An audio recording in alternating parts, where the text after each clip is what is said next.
আমতলী পৌরসভার নয়াভাঙ্গুলি গ্রামের ৯ নম্বর ওয়ার্ডের রাসেল ভাই তিনি ৪ শতাংশ জমিতে মিষ্টি আলুর চাষ করেছেন।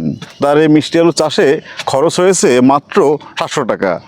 রাসেল ভাই আমাদেরকে জানিয়েছে যে তিনি ৪ শতাংশ জমিতে মিষ্টি আলু চাষ করেছেন, এতে তিনি মোট ১২ মণ আলু পাবেন। তিনি আশাবাদী ১২ মণ যদি এখানে একটু বৃষ্টি হতো, পানি যদি দিয়ে যেত, তাহলে সংখ্যা আরেকটু বাড়তো।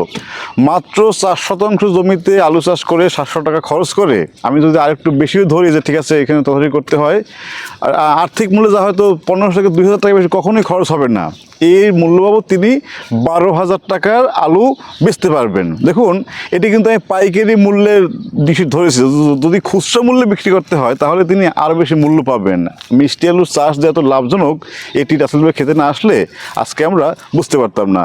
তাই আমার পরামর্শ থাকবে, অনুরোধ থাকবে, যাদের পতিত জমি রয়েছে, অনাবাদিত জমি রয়েছে, আপনারা এই মিষ্টি আলু চাষটি করতে পারেন।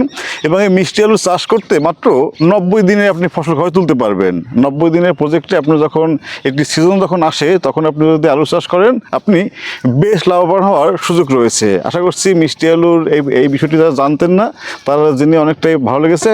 এবং আপনারা যদি মিষ্টি আলু চাষ করে লাভবান হতে পারেন, তাহলে আমাদেরও ভালো লাগবে। ধন্যবাদ আমাদের সাথে যুক্ত থাকার জন্য।